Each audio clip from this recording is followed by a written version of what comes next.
I want to welcome you all to the California headquarters of John Force Racing. The people that started in this building are responsible for over 200 national event wins, 17 full throttle funny car championships, including 15 by the man himself, counting the one that he put together last year in dramatic comeback fashion. I need to start with, for those of you that are listening in on the World Wide Web, we are streaming this live on Ustream around the world, and I know that we have a lot of different outlets and a lot of different media folks tuning in. Got a little issue with it this morning that is being worked on, so bear with us and hopefully we'll be able to get that straightened out. I also want to open with an apology. I'm not wearing dark glasses because I think I'm cool, and those of you who know me will vouch for that. I had LASIK surgery yesterday, and I'm hiding from the light. So if anybody sees Dr. Rothman in Las Vegas, please don't tell him that you saw me here today. I'm supposed to be curled up in a dark room someplace. If you see me back here wiping tears out of my eyes throughout the course of the show, it's not because I'm getting emotional, it's because I looked in the mirror this morning and realized for the first time in 15 years just how ugly I really am. So most of you guys I know are pretty aware of that. John and his team have been incredibly successful over the years. And one of the things that have made them successful is the fact that they don't stand still. They're always looking towards the future. When he unveiled the next generation a few years ago, he was one of the first guys to bring out a 2-car team full-time and make it competitive, and then the 3-car team, then the 4-car team. He's always looking to the future, always looking to build a company, always looking to make it more efficient, streamline operations, and to keep this winning machine going in the right direction. We have a number of announcements that are going to be made today, but the first one has to do with some organizational changes. And again, always looking forward here at John Force Racing. There are some big time changes coming up in the future. And to lead you through the first batch of those, let's see, welcome to the stage. 15-time full throttle champion, ladies and gentlemen, John Force.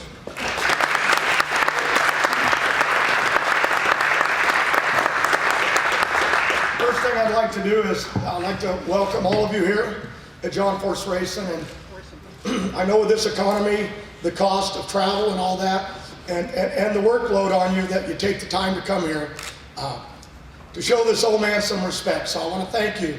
I want to take a minute here real quick, and I want to say, Tom Compton, if you'd stand up, the president of NHRA, I want to thank you. I know you're heading for Charlotte.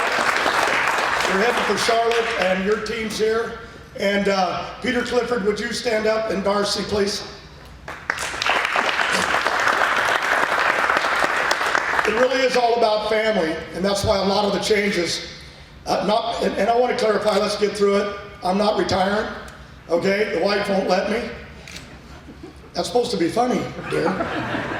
But I want to jump, because we've got a lot of things here, and a lot of people, a lot of sponsors, you know, Castrol, Ford Motor Company, Auto Club, Brand Source, Mac Tool, a lot of people that have traveled to wonder what's going on. But a lot of things that are personal, a lot of things that just had to be done, and a lot of them I just found out about. So, but I want to take a minute, and I'd like a few people to stand in my family. Peter, you run the money for NHRA. We have the people that run the money for John Force Racing. I'd like David Eric to stand up right here. My daughter Adra, stand up. My wife Lori, stand up. These individuals, I want to just take a moment here, and you can sit back down. How you like that? I want to take a minute. My wife, you know, when I started racing, I worked out of a gas station in Brea. I moved on, and I worked in George Striegel's parking lot. From there, I finally got a place on La Palma. And then I ended up here, and we will grow across the street. We will get that restaurant in time. I've promised all the car clubs of California. But it was my wife, Lori, that wrote the first contract, the Wendy's hamburger contract. And you are truly my partner for life. And I just want to thank you, the beautiful girls that you've given me. And but David Eric, we brought in her brother. So we know that they've taken, as our CPA, completely taken over the money. I have no control where the money is. So you got me right where you want me, dear. And I couldn't be in a better place. But along the way, my daughter Adra, that we introduced a minute ago, came in here right out of college, sat down. I had one little desk when I was down the street. I said, answer the phone and act like we're important. And if we get any money, because we never did, you run it to the bank. And that's where it started. So when my attorney said to me, Michael Sherman, John, do you have your ducks in a row? You bet. What if you just tipped over tomorrow? Well, I can't do that. Ain't got time for a heart attack. Get your ducks in a row. So I sat down and I evaluated the company. You know, my daughter Adrian, I just love you, honey. You've run the money. You and Robert giving me a beautiful granddaughter, Autumn. Unbelievable. So it was only fitting, it only made sense that if I was going to name somebody to replace me, somebody that wasn't full of shit, the real deal, that individual would be the driver of the Automobile Club, Ford, that won the 2009 NHRA Full Throttle Championship. I'll introduce him now. Robert Hight will be the new president of John Force Racing. Robert, come on out.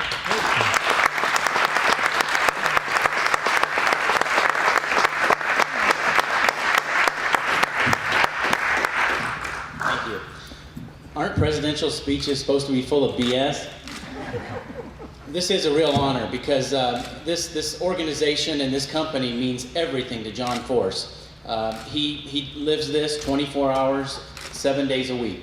You look across the street, you see his trailer that he grew up in, and I always thought he got it to remodel and fix up, but really I believe it's there just so he remembers where he came from, because that's one thing John has never forgot. But John isn't going anywhere. You know, I'm sure he'll outlive us all. You know, he's ornery and he's too tough to anything ever to happen to. The best lesson I've ever learned from John is to surround yourself with great people, and that's what he's done so well at over the years.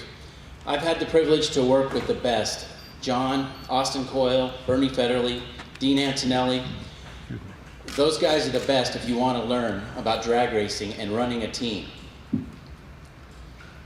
I have the privilege of working day to day with my wife, Adrian, and it is one big family here. It is. We have 3 teams, but it's one major family, and that, you know, we've won championships when we haven't had best cars. It's because we stay together.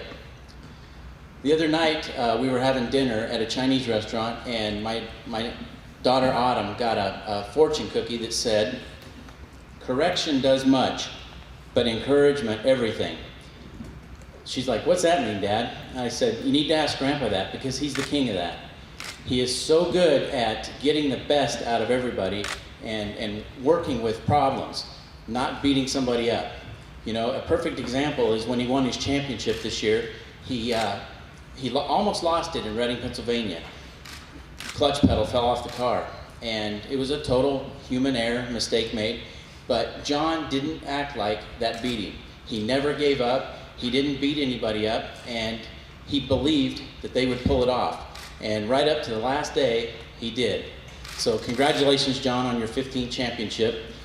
Jimmy and I are gonna try to get that back this year. That's what he kept telling me all after '09 when I won. He says, "I'm coming after you." Well, I hope we fight it out to the end. You know, and we have 3 Ford Mustangs right down to the last day. This big team consists of a lot more people than just what you see at the racetrack.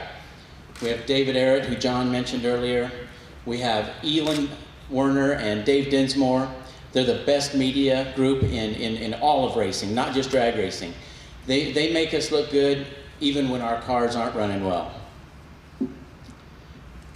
John Force Racing has, in the last few years, kind of migrated to Indianapolis, and it just makes more sense with our schedule to be based out of the center of the country.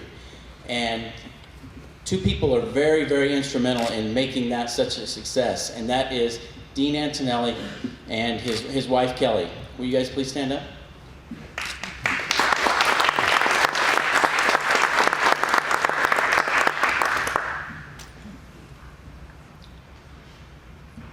Not just the race teams, but we have a manufacturing company now in Brownsburg, Indiana, and it's called Force American Made. And the long-term goal is to get up and running and make parts for other competitors. Bob Tasca currently uses our stuff, and along with our own teams. We have a chassis shop, makes our own chassis, mounts our bodies, and we have a machine shop that makes all of the parts to help us go fast. Guido and Kelly run that operation. And if you guys ever get back to Indy, you've got to go see this operation. It is first class. I know this place here is cool, but Indianapolis is really high tech and where everything's happening. Dean and I, I'm going to call him Guido. That's what everybody knows him by. But Guido and I started in 1995 together, working on John's car. And you know, we think alike. We work good together. And it's only fitting that all the hats he wears, a great crew chief, running the place in Indy, that you know, today we announced that Dean Antonelli is now the general manager of John Force Racing.